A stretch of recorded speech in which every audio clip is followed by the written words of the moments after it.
The first thing you do when you begin the game is rip yourself off of the meat hooks, take out your sickles, and then get attacked by 3 guys with chainsaws. These guys are called leathernecks. My first thought when looking at these guys was that they looked similar to Dr. Salvador from Resident Evil 4. After and gather a pistol and you will fight another enemy, the wizard. The wizard is almost a clans member. The only reason he's not is because he's wearing the Dusk symbol on his robes and on his helmet. Alternatively, you can find the second pistol underneath the staircase, and you can also destroy a cracked wall in the room you start in. The passageway you go through will lead to another enemy called the Black Phillips. It looks like a goat, but it spits at you.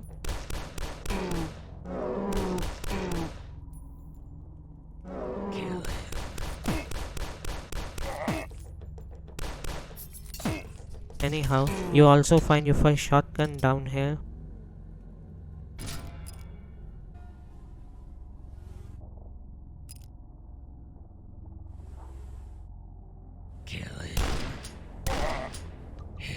You can also find the second shotgun and you can dual wield them.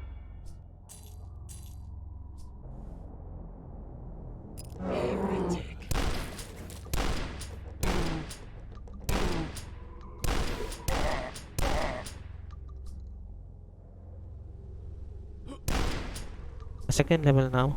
It mostly consists of a bunch of farmland. You'll find barns, cornfields, scarecrows, a large farmhouse, etc. Immediately, you'll come across the fast fire totem. Since in Dusk you don't really reload your weapons, you sort of just depend on the fire rate. Getting the fast fire totem will allow you to increase your fire rate to absurd levels, to the point where your pistol turns into an SMG and your shotguns are able to spew rounds quickly.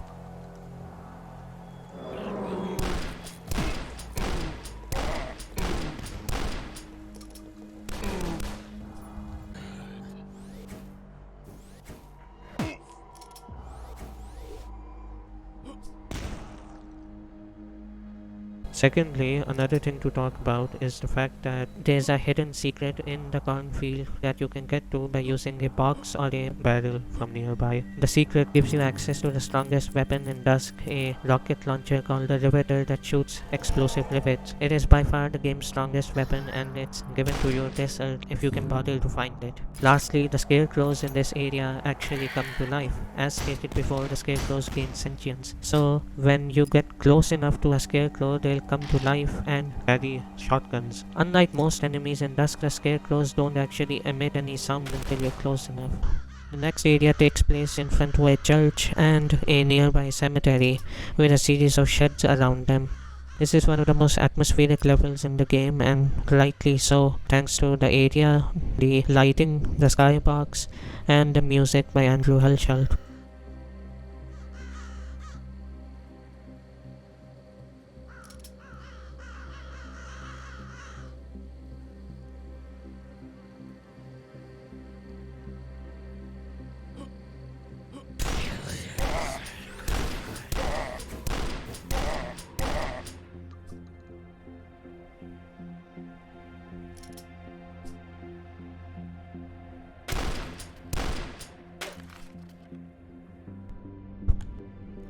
This is also the first area where you'll encounter an ambush.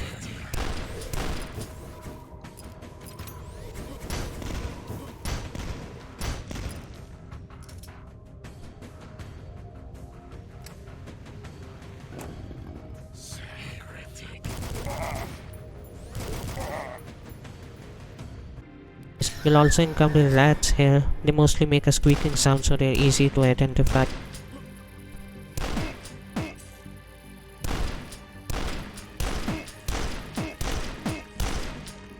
This is also one of the first times you'll get access to the assault rifle and one of the first times you'll see the soldier enemy.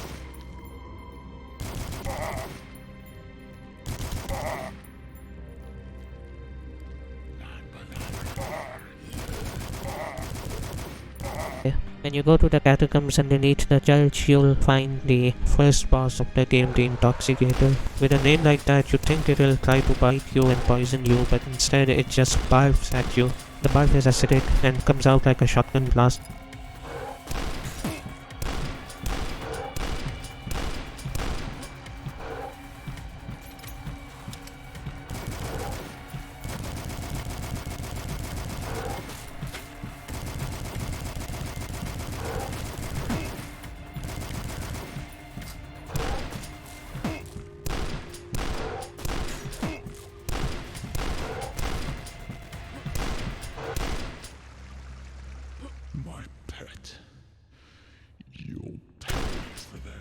You find yourself inside a Steenberg's facility. This is one of the larger levels in the game. This is also one of the first levels of the game that is held inside a large facility. There will be plenty of those afterwards.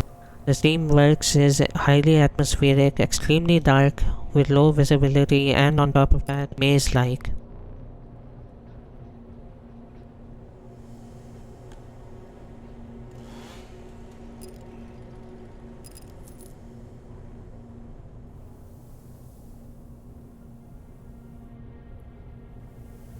After going through some of the enemies, you will seize the super shotgun. After retrieving the SSG, you'll annihilate cultists. So SSG can kill most enemies that are weaker than the leatherneck in a single shot, turning them into chips. But in the case of the leatherneck, it just kills them if you're too close.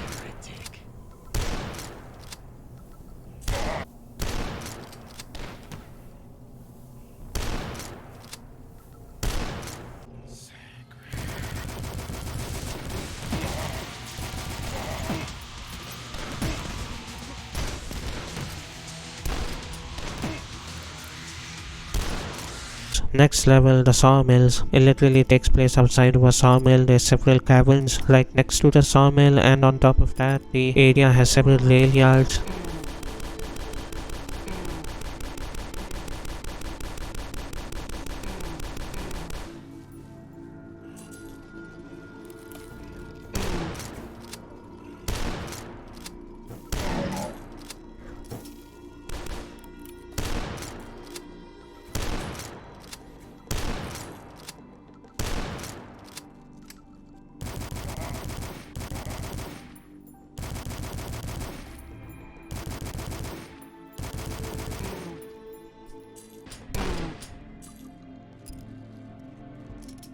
Except inside the sawmill, you can get access to the hunting rifle earlier if you look well enough. Upon receiving the hunting rifle, the game summons several cultists near you. However, why use the hunting rifle? Because the ammo is very precious and scarce in the first episode. So instead, just use the riveter to blow them all away. Moreover, when you go through the caverns section of this level, you can actually find a jewel called the Crystal of Madness.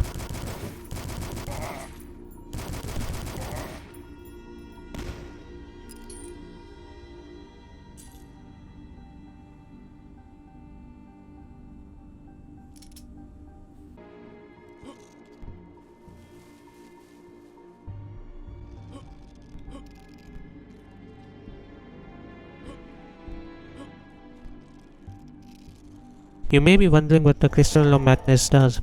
Observe. So after using the Crystal of Madness, it breaks and causes all the enemies nearby to begin infighting against each other rather than fighting you. Is an efficient way to save ammo in the game. The two creatures I just used it against are called Fork Maidens. They're not supposed to be human, and they can fire electric projectiles from their hands. They are particularly dangerous in close quarters areas like hallways, mines, caves, etc. Primarily because their projectile is so narrow. Speaking of, the Cutty mine is the next level. It takes place obviously inside a mine. You don't get any new weapons in this area per se, but you do get several funny moments.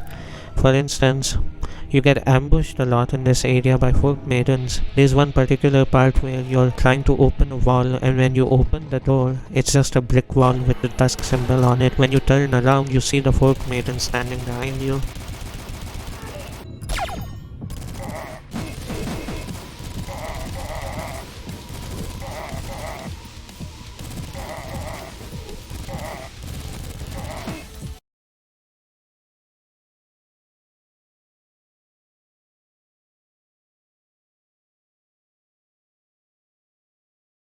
Dead of Night. Dead of Night is one of the first open levels in the game, with a large area filled with grain silos and a variety of buildings nearby the silos to keep the grain. In this area, you can easily gather the hunting rifle if you don't already have it.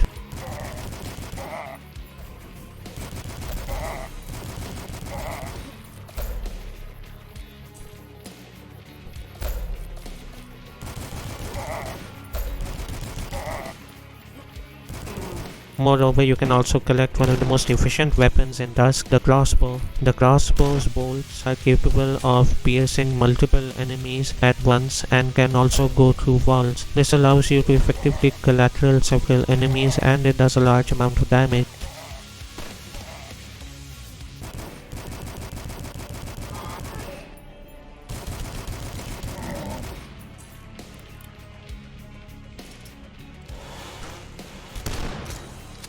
In the basement, you fight the next boss, or should I say bosses, the Duke brothers. The Dukes are similar to the wizard cultists, except they float in the air. They have a purple aura around them rather than the green one from the regular cultists, and on top of that, they fire homing projectiles at you rather than the standard ones. Avoiding them is relatively easy since the room is big enough. You can just circle strafe around them, or you can alternatively just slide around them.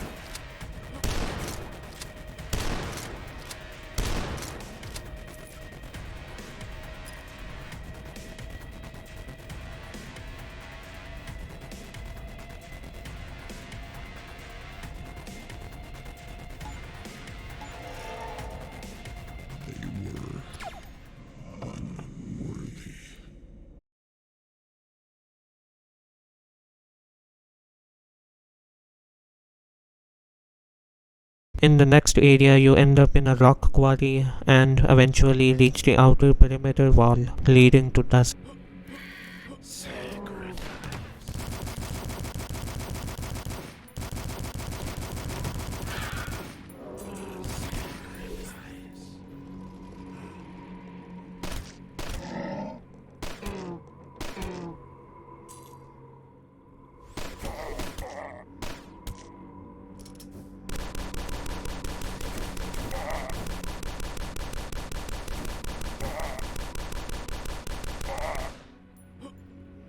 If you're a good enough secret hunter, you can find the special sword weapon in the game in this area. You're not supposed to technically have this weapon until episode 3's beginning, but it's here as a secret if you need it. The sword works similar to Legend of Zelda's Master Sword in that a specific amount of health is required to do a thrust attack that will instantly kill most enemies, or a specific amount of morale is required if you wish to deflect enemy projectiles back at them. You could technically also use the sickles to deflect projectiles, but I haven't been able to do this by myself.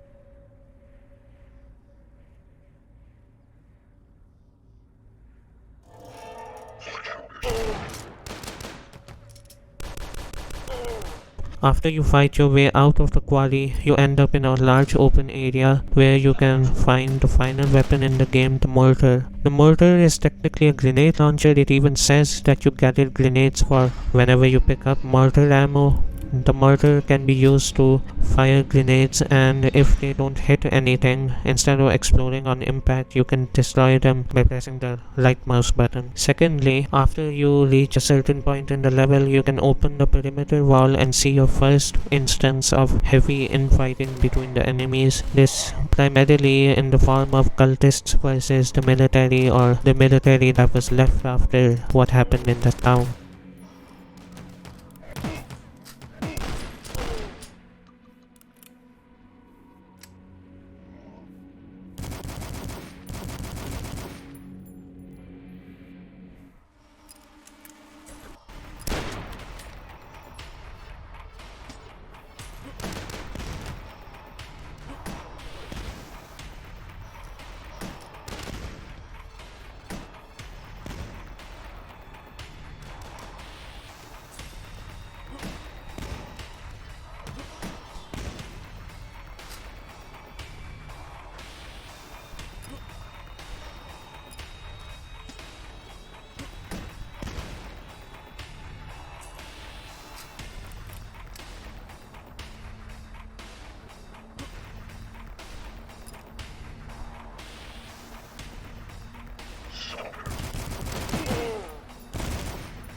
After tearing your way through all of the enemies, you end up inside the town of Dusk. The population has been reduced to just 666. Anyhow, most of the enemies you'll encounter inside the ghost town of Dusk will either be on the rooftops, inside the buildings, or somewhere around the streets.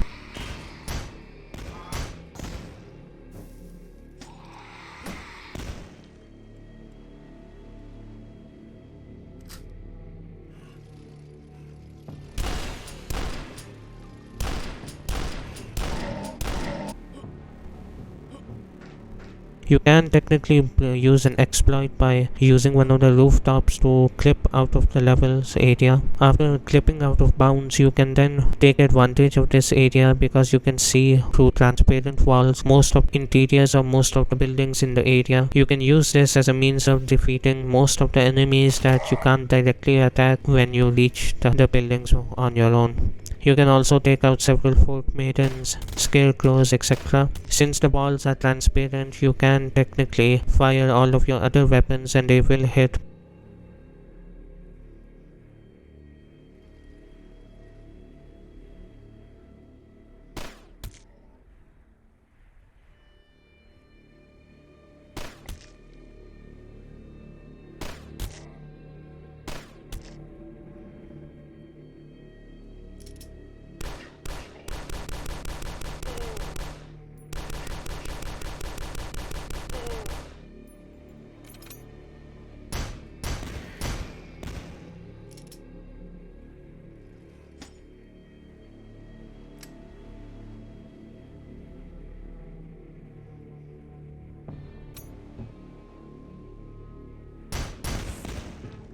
The end of this level has one of my favorite ambushes in the game. You go down a corridor, the exit of the area is right in front of you, and then suddenly both of the walls to the sides drop and you are surrounded by many of the opponents you faced up till this point in the episode.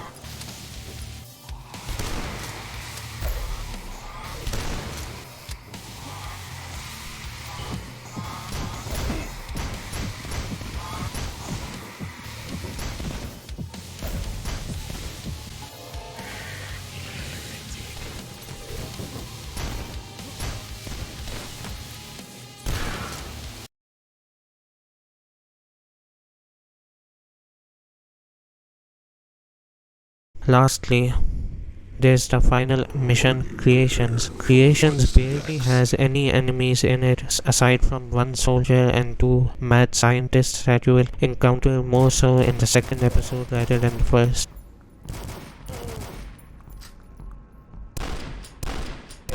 In order to get to them, you have to go through a small switch puzzle, which I will admit I had some issues doing.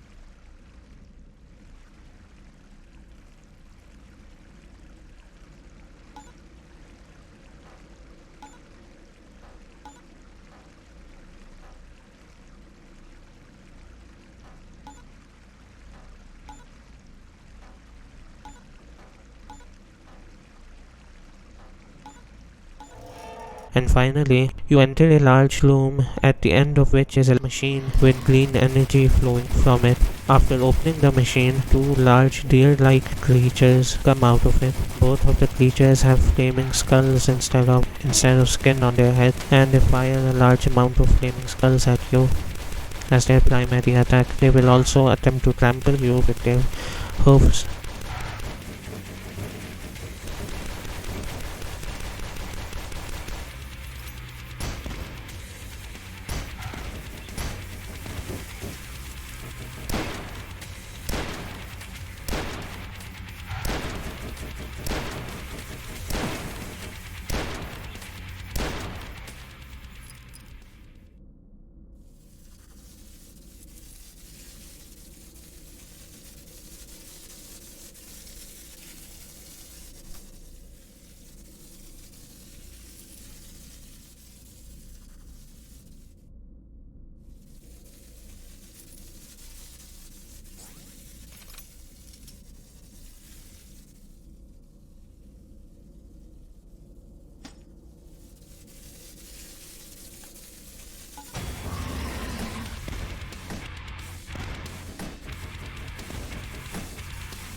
After beating both of them, you simply exit the level, and then episode 1 ends.